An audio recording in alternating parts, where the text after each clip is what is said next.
Jane Eyre, originally published as Jane Eyre, an autobiography. Summary. When the novel begins, the title character is a 10-year-old orphan who lives with her uncle's family. Her parents had died of typhus. Other than the nursemaid, the family ostracized Jane. She is later sent to Lowood Institute, a charity school where she and the other girls are mistreated. Lowood, as the name suggests, is the low point in Jane's younger life. In the face of such adversity, however, she gathers strength and confidence. In early adulthood, after several years as a child and then teacher at Lowood, Jane musters the courage to leave. She finds work as a governess at Thornfield Hall, where she meets her dashing Byronic employer, the wealthy Edward Rochester. At Thornfield, Jane looks after young Edel, the daughter of a French dancer who was one of Rochester's mistress, and is befriended by the kindly housekeeper, Miss Alice Fairfax. Jane falls in love with Rochester, though he is expected to marry the snobbish and socially prominent Blanche Ingram. Rochester eventually reciprocates Jane's feeling and proposes marriage. However, on their wedding day, Jane discovers that Rochester cannot legally marry her because he already has a wife, Bertha Mason, who has gone mad and is locked away on the third floor because of her violent behavior. Her presence explains the strange noises Jane has heard in the mansion. Believing that he has tricked her into that marriage, Jane decides to leave Rochester. Rochester feels justified in pursuing his relationship with Jane. He pleads with her to join him in France, where they can live as husband and wife despite the legal prohibitions, but Jane refuses on principle and flees Thornfield. Jane is taken in by people she later discovers her own cousins. One of them is St. John, a principal clergyman. He gives her a job and soon proposes marriage, suggesting that she should join him as a missionary in India. Jane initially agrees to live with him but not as his wife. However, St. John pressurizes her to reconsider his proposal, and a waving Jane finally appeals to the heaven to show her what to do. Just then she hears a mesmeric call from Rochester. She returns to Thornfield to find the estate burned, set on fire by Rochester's wife, who then jumped to her death. Rochester, in an attempt to save her, was blinded. Reunited, Jane and Rochester marry.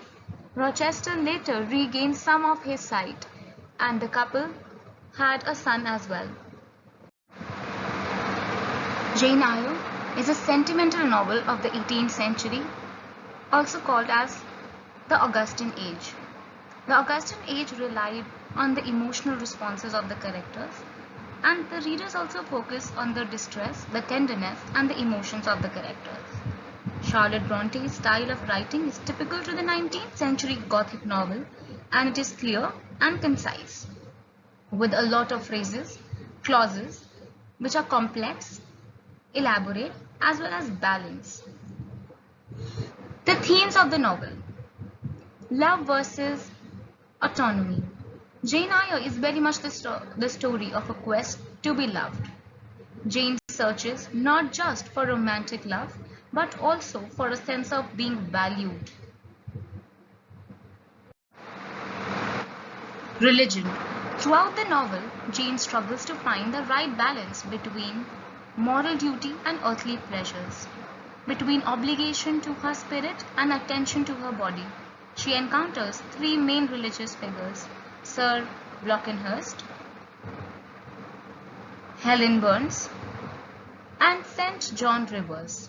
Each represents a model of religion that Jane ultimately rejects as she forms her own ideas about faith and principle and their practical consequences. Gender relations. Jane struggles continually to achieve equality and to overcome oppression. In addition to class hierarchy, she must fight against patriarchal dominance. against those who believe women to be inferior to men and try to treat them as such. Three central male figures that we see in the novel are Mr. Brocklehurst, Edward Rochester, and St. John Rivers. All three are misogynist on some level, and each tries to subdue Jane.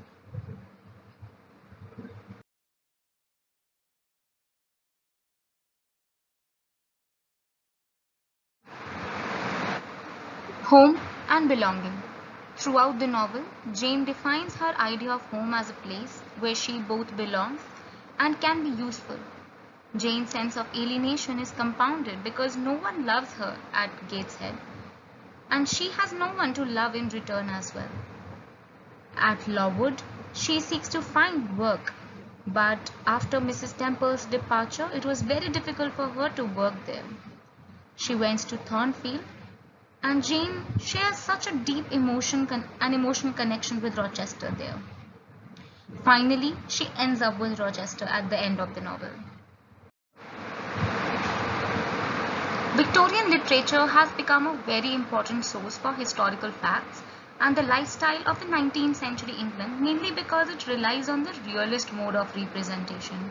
Victorian era was a time of development, of science, and of knowledge. Victorians explored issues related to their historical and social context, such as industrialization, rural-urban life, and condition of children as well as women. The Mad Woman in Jane Eyre. Bertha Mason is described as a violent and insane ex-wife of Rochester. Although she has not been allowed to give us an account of her madness, all we learn about Bertha is either through Rochester's description of her madness or through Jane's perception of her. Jane usually associates Bertha with a very hysterical, demonic person with a demonic laughter. When Jane sees Bertha in the middle of the night, she describes her as a savage, a German vampire. The possible explanation to this would be the effect that years of confinement and isolation would have done to Bertha Mason. All these descriptions form a bestial image of Bertha in the reader's mind, even though there is no concrete proof. Somebody who has read Jane Eyre carefully would be able to tell that all the insane acts that Bertha committed in the book are usually directed at Rochester or to the idea of marriage. We see that she bites Rochester, there is scratching, setting fire to his home, and then there is the tearing of the veil. Remember, when she goes to Jane's room at night, just before the wedding, does she kill Jane or even hurt her? No, she only tears off the veil, which shows her frustration with the idea of marriage. Even though she had the potential to do a lot more, she only tears off the veil. Jane Eyre, we associate Bertha with the mad woman in the attic. It's an essay written by Sandra Gilbert and Susan Gubar. She is definitely the mad woman who wants to reject the Victorian image of the woman. Even in death, Bertha is seeking only emancipation that has been snatched away from her by locking her in that attic. She jumps off the house, openly affirming her own self. One last time, she commits her suicide. She rejects the confinement she has been subjected to. She yearns for emancipation.